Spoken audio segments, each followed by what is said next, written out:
নমস্কার বন্ধুরা, দীপাস কিচেনে আপনাদের সবাইকে স্বাগত। আমি আজ কিছুটা আম নিয়ে নিয়েছি, 1 কেজির একটু বেশি। তো এই আমটা দিয়ে আমি গুড় আম করবো, মানে মিষ্টি আমের আচার করব, সেটাই আপনাদের সাথে শেয়ার করব। তো চলুন আমি এটা কিভাবে করি। প্রথমে আমটা আমি কেটে নেব, কেটে নিয়ে তারপর আমি আপনাদের দেখাচ্ছি। এইভাবে আমি আমগুলো কেটে নিয়েছি, প্রত্যেকটা আম এইভাবে কেটে নিয়েছি লম্বা লম্বা করে। এবার আমি একটা মশলা বানিয়ে নেব। শুকনো লঙ্কাটা দিয়ে দিলাম কড়ার মধ্যে। শুকনো লঙ্কাটা একটু তেলে ভেজে নেব আমি। একটু জিরে দিয়ে দেবো, জিরেটা ভেজে নেব। এটাও হালকা করে ভেজে নেব আমি। এটা ভাজা হয়ে গেছে, আমি নামিয়ে নেব। তেলটা গরম হয়ে গেছে আমার, একটু 5 ফোড়ন দিয়ে দিলাম আমি। এবার আমি আমগুলো দিয়ে দেবো। স্বাদ অনুযায়ী একটু নুন দিয়ে দেবো, একটু হলুদ দিয়ে দেবো। এবারে আমি এটা একটু নেড়ে নেবো ভালো করে। ধিমি আঁচে করবো এটা আমি। এবার আমি গুড়টা দিয়ে দিচ্ছি। আপনারা যেরকম মিষ্টি খাবেন সেই অনুযায়ী গুড়টা দেবেন আপনারা। আমি ভেলি গুড় দিয়ে করছি, আপনারা আখের গুড় দিয়েও করতে পারেন। আমি এতে জল দেব না, জল দিলে পরে আচারটা খারাপ হয়ে যাবে আমার। অল্প একটু সিরকা দিয়ে দেবো।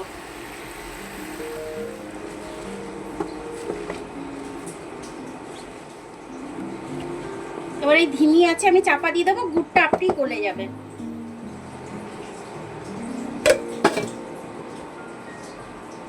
চাপা দিয়ে দিলাম, এবার আপনি এটা হতে থাকবে। একটু দেখে নেবো ঢাকনাটা খুলে আমি। এটা আমের আচারটা দেখুন, সুন্দরভাবে গ্রেট করতে হলো না আমাকে। এটা গলে গেল গুড়টা খুব সুন্দরভাবে।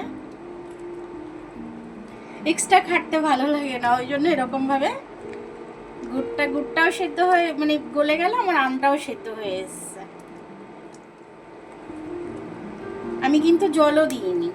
এবার আমি আরেকটু চাপা দিয়ে দেবো। আমগুলো আরেকটু সেদ্ধ হবে। আমগুলো সেদ্ধ হয়ে গেছে, কিন্তু আরেকটু সেদ্ধ হবে আমগুলো।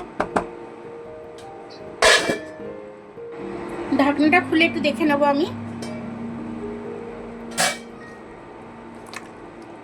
কত জল, মনে হচ্ছে আমি কত জল দিয়েছি। আমি কিন্তু 1 ফোঁটাও জল দিইনি, শুধু একটু সিরকা দিয়েছি যাতে না খারাপ হয়ে যায়।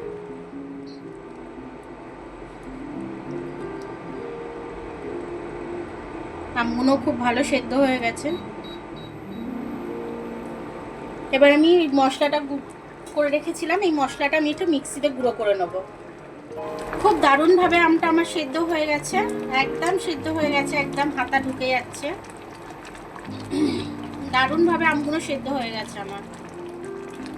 এটা ঠান্ডা হয়ে গেলে কিন্তু আবার জলটা শুকিয়ে যাবে অনেকখানি।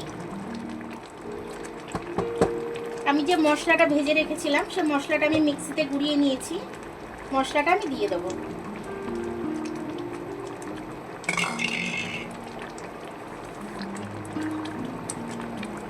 মশলাটা দিয়ে দিচ্ছি আমি। এইভাবে কিন্তু আপনারা সারা বছর সংগ্রহ করে রেখে দিতে পারেন। আপনাদের আচারটা কিন্তু একটুও খারাপ হবে না। আপনারা কিন্তু জলটা মানে জল একদমই দেবেন না, জলটা অ্যাভয়েড করে নেবেন একদম। আমটা গোটাবেলায় ধুয়ে নেবেন, ধুয়ে নিয়ে আমটা আচারটা আপনারা করে নেবেন এইভাবে। আর দারুণ খেতে হয়, বাচ্চারা কিন্তু খুব মজা করে খাবে। সারা বছরের জন্য সংগ্রহ রইল এটা আমার। আরও আমি করব আমের আচার। এই আমের আচারটা আপনাদের সাথে আমি শেয়ার করলাম। আপনারাও এরকমভাবে করে রেখে দেবেন, যখন খুশি খেতে ইচ্ছা করবে বের করে খাবেন। ঝাল টক মিষ্টি সবটাই হবে এটার মধ্যে। এটা আমি এখন চাপা দিয়ে দিচ্ছি। আচারটা আমার হয়ে গেছে কালকে। আচারটা খুব সুন্দরভাবে আমার হয়েছে। আচারটাকে এবার আমি বয়ামে এটা আমি তুলে দিচ্ছি। এটা কিন্তু আপনারা সারা বছর সংগ্রহ করে খেতে পারবেন। আমি একটা জারের মধ্যে তুলে দিচ্ছি। আমি জারটাকে ভালো করে মেজে একটু সিরকা দিয়ে ধুয়ে নিয়েছি, যাতে জীবাণু না ঘটে কোনো। দেখুন আমার আমের আচারটা কিন্তু খুব সুন্দরভাবে হয়ে গেল। এই আমের আচারটা বয়ামটা অর্ধেকটা খালি আছে, আমি কিন্তু পুরোটাই ভর্তি করে দেবো পরে আবার আমের আচার করে। এখন যতটা হয়েছে ততটাই আপনাদের সাথে শেয়ার করলাম। এরকমভাবে আপনারাও করে সারা বছর সংগ্রহ করে রাখতে পারবেন। যখনই আমের চাটনি খেতে ইচ্ছা করবে আপনারা এইভাবে কিন্তু বের করে খেতে পারবেন। পরিষ্কার চামচ দিয়ে বের করে আবার ভালো করে ঢাকনা দিয়ে রেখে দেবেন।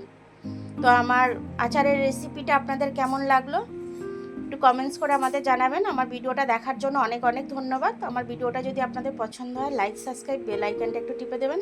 আর যদি ফেসবুক থেকে দেখেন লাইক আর ফলোটা একটু করে দেবেন। আবার কাল দেখা হবে নতুন রেসিপির সাথে। ততক্ষণ আপনারা ভালো থাকবেন, আমি আসছি।